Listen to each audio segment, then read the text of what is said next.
Namaste. Ladies and gentlemen, very happy to be with you to talk about children and their families and their illness and their suffering, but more importantly, about their relief from suffering, about their happiness, even with a serious illness, about leaving pleasant memories and leaving healthy families, whether the cancer gets cured or not. We all love children, yet we are very cruel to them. We are cruel to them as a society and very often as loving family members. In India, less than 4% of people with cancer get access to pain relief. It's that bad. We say less than 4% for adults, but for children, it is less than 1%. There are a variety of reasons why this anomaly exists, this cruelty is inflicted. For one thing, it is sheer weight of numbers. The total number of children with cancer is so smaller compared to that of adults, and naturally they get forgotten by the healthcare system, partly. But it is not only that. It is also the system of education which concentrates on adults and leaves children alone. And also, unfortunately, the cruelty that we inflict on our children as parents or family members. And that cruelty comes out of love, no doubt. Everybody here who is a father or mother knows how protective we feel towards our children. The protective instinct that is there in a parent shields the child, with the result that they themselves may get pain relief if they are ill, but they deny pain relief to the child. They do it with all good intentions, out of love, but still it's cruel. This is the kind of selfish love. I mean, we don't want to take any risk. All medicines have side effects, so we will not give any pain relief for the children. That's the line of thought that happens very often. And also, the rhetoric of war is cruel. We talk about the war on cancer.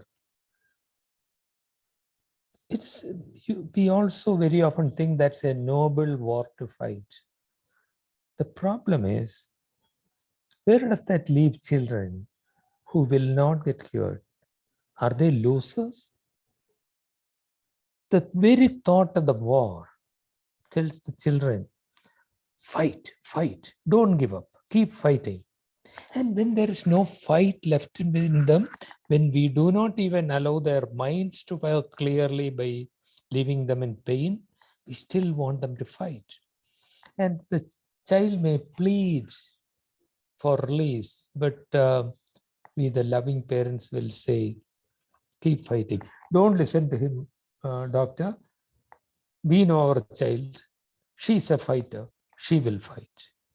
This kind of war rhetoric causes also suffering. Unfortunately, the situation becomes particularly bad for the losers, those who do not win the war for a variety of reasons, including the fact that cancers are detected so late in our country, including the fact that children with neurological or musculoskeletal abnormalities causing pain or other suffering are also left untreated. And they are made to fight.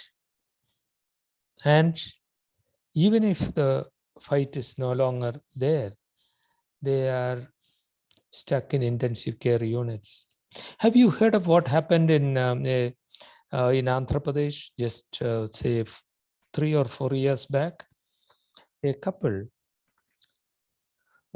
very poor folk, went into huge debt trying to get treatment for cancer for their child who got it at the age of 1.5.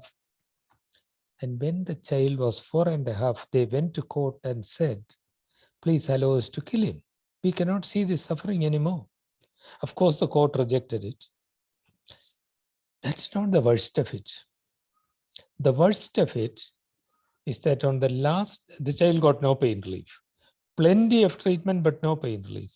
And on the last day of the child, he was taken away, snatched from the mother's arms, taken to the intensive care unit as he was dying, and given inappropriate artificial life support. He was denied one last hug from the parents, and the parents were denied that privilege.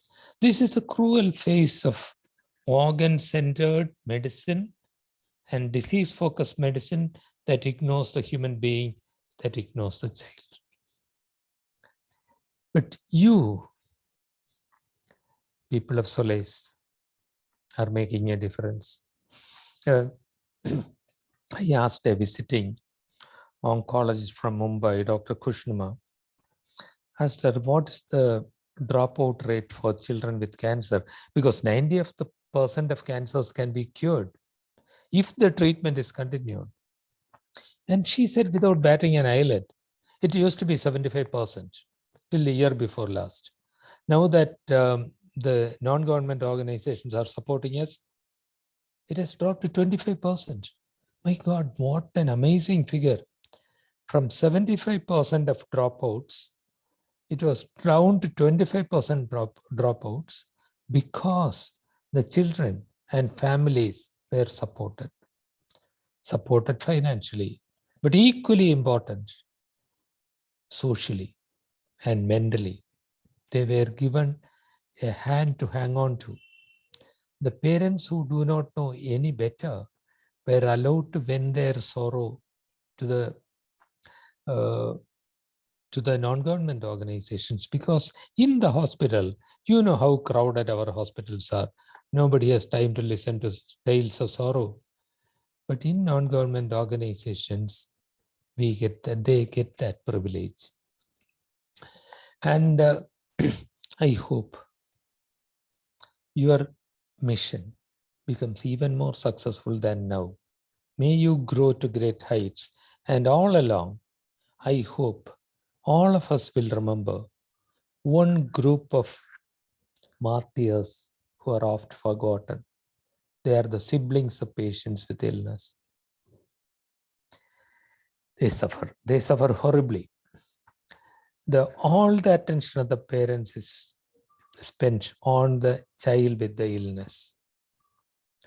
And the sibling is neglected, either sent away to a grandparent or being there and neglected. Not deliberately. I know. But what does the child feel? Dad and mom don't love me anymore. Nobody wants me.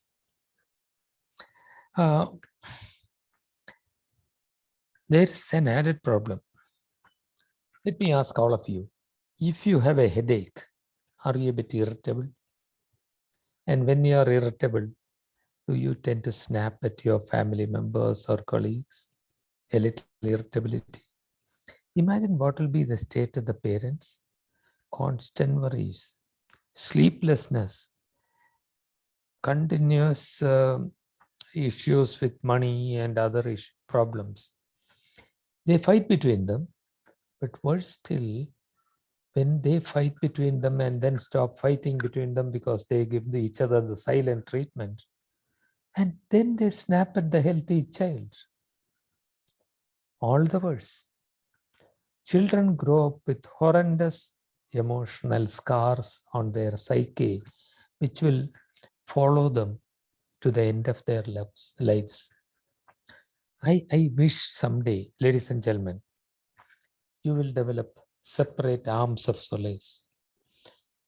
One group concentrating on siblings, because unless they are concentrated on, they will be neglected. And I hope there will be a group of volunteers who concentrate on communication with the children and their siblings. Children also. Oh, We all give attention to the parents because they come and ask questions. The child doesn't ask questions often, and that child needs to be heard. Depending on the age, up to 6, they cannot understand that death is permanent. But thereafter, the thought is in their minds. They don't talk about it to the parents. They don't dare to. They'll talk it over with the child in the next bed. Hey, I have ALL. What do you have? And they talk about the chemotherapy, and they quietly talk between them when the mother is out of earshot. Hey, do you know that Rahul died last night? I wonder whose turn comes next. They have horrendous fears about illness, about death. They live with that. They need to be heard. Their questions need to be answered.